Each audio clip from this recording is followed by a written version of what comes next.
మన VVIT university, absolute discipline, absolute education.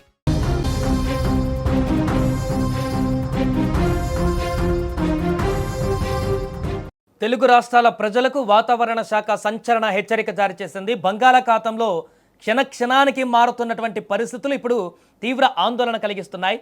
నిన్నటి వరకు అల్పపీడనంగా ఉన్నటువంటి వ్యవస్థ ఇప్పుడు బలపడి వాయుగుండంగా మారింది. రాబోయే అటువంటి 24 గంటలలో ఇది మరింత తీవ్ర రూపం దాల్చబోతుంది. దీని ప్రభావంతో ఆంధ్రప్రదేశ్, తెలంగాణ రాష్ట్రాలను కారు మబ్బులు కమ్మేశాయి. పలు జిల్లాల్లో ఉరుములు మెరుపులతో కూడినటువంటి మోస్తారు నుంచి భారీ వర్షాలు కురిసే అవకాశం ఉందని అధికారులు స్పష్టం చేశారు. ఇప్పటికే పలు ప్రాంతాలలో వర్షం దంచుకొడుతోంది. వాతావరణ శాఖ సంస్థ అందించినటువంటి వివరాల ప్రకారం వాయువ్య బంగాళాఖాతం, దానికి ఆనుకొని ఉన్న ఉత్తర ఒడిశా, పశ్చిమ బెంగాల్ తీర ప్రాంతాలపైన నిన్న ఏర్పడిన అల్పపీడనం మరింత బలపడింది. ఇది వాయుగుండంగా మారినట్టుగా వాతావరణ శాఖ సూచించింది. ఈ వాయుగుండం ప్రస్తుతము వాయువ్య దిశగా వేగంగా కదులుతుంది. రాబోయే 24 గంటలలో ఇది మరింత శక్తి పుంజుకొని తీవ్ర వాయుగుండంగా రూపాంతరం చెందనుంది.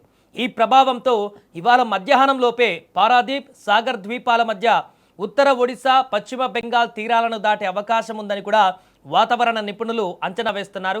తీరం దాటేటువంటి సమయంలో సముద్రం తీవ్ర అలజడిగా మారి అలలు ఉవ్వెత్తున ఎగిసిపడే సూచనలు స్పష్టంగా కనిపిస్తున్నాయి. ఇక ఈ తీవ్ర వాయుగుండం ప్రభావం ఆంధ్రప్రదేశ్పై తీవ్రంగా ఉండబోతుంది. ప్రధానంగా ఇవాళ ఉత్తరాంధ్ర మరియు కోస్తాంధ్ర జిల్లాలలో వాతావరణం పూర్తిగా మారిపోనుంది.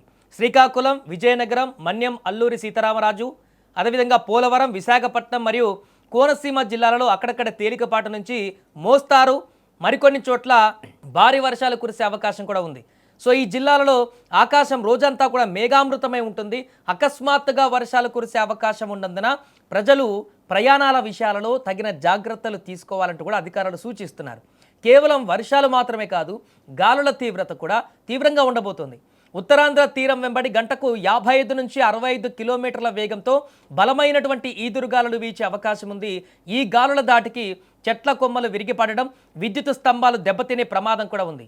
7 మీటర్ల కంటే తక్కువ వెడల్పు ఉన్నటువంటి పడవలు వినియోగించడం అసలు సురక్షితం కాదని కూడా స్పష్టం చేశారు.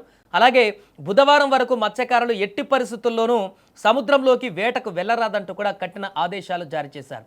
తీర ప్రాంత గ్రామాల ప్రజలు నిరంతరం అప్రమత్తంగా ఉండాలని, స్థానిక అధికారుల ఆదేశాలను పాటించాలని కోరుతున్నారు. మరొక వైపు తెలంగాణ రాష్ట్రంలో కూడా వర్షాల జోరు మళ్లీ పెరగనుంది.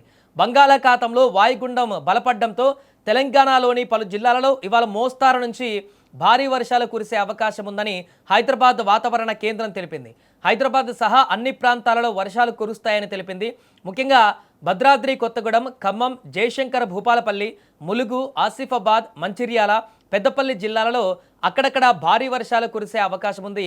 ఇప్పటికే తెలంగాణలో పలు జిల్లాలలో భారీ వర్షాలు కురుస్తున్నాయి. రాత్రి హైదరాబాద్లో భారీ వర్షం కురిసింది. భారీ వర్షానికి నగరం అతలాకుతలమైంది. భారీ వర్షం కారణంగా రోడ్లపైకి వరద నీరు వచ్చి చేరడంతో వాహనదారులకు తీవ్ర ఇబ్బందిగా మారింది. కొన్ని చోట్ల వరద నీరు రోడ్లపైకి వచ్చి చేరడంతో భారీగా ట్రాఫిక్ అంతరాయం ఏర్పడింది. ఇక ఇలాంటి పరిస్థితుల్లో ఇవాళ కూడా తెలంగాణ వ్యాప్తంగా భారీ వర్షాల నేపథ్యంలో అధికారులు అలర్ట్ అయ్యారు. ముఖ్యంగా నగరంలో జిహెచ్ఎంసీ అధికారులు అలర్ట్ అయ్యారు. బంగాళాఖాతంలో వాయుగుండం తీవ్ర రూపం దాలుస్తుండడంతో రాబోయే 24 నుంచి 48 గంటలు తెలుగు రాష్ట్రాలకు ఎంతో కీలకం కానున్నాయి. ముఖ్యంగా రైతులు, తీర ప్రాంత ప్రజలు, ప్రయాణికులు వాతావరణ మార్పులను గమనిస్తూ తగిన జాగ్రత్తలు తీసుకోవాలంటూ చెప్తున్నారు. విపత్తుల నిర్వహణ సంస్థ ఇచ్చే సూచనలను కూడా తప్పక పాటించాలంటూ చెప్తున్నారు. ఏదేమైనా కూడా ఈ సంవత్సరంలో అత్యధిక వర్షాలు లేకపోవడం ఆందోళన కలిగిస్తున్నటువంటి సందర్భంలో ప్రస్తుతం 2 తెలుగు రాష్ట్రాల్లో ఏర్పడినటువంటి వాతావరణ పరిస్థితులు అయితే భారీగా వర్షాలు వచ్చేటువంటి పరిణామాలకు దారితీస్తున్నాయి. కాబట్టి పూర్తిగా ఈ యొక్క భారీ వర్షాల కారణంగా ఇబ్బందులు కూడా ఏర్పడేటువంటి అవకాశం ఉంటుంది. కాబట్టి తగిన జాగ్రత్తలు తీసుకోవాలంటూ కూడా చెప్తున్నారు.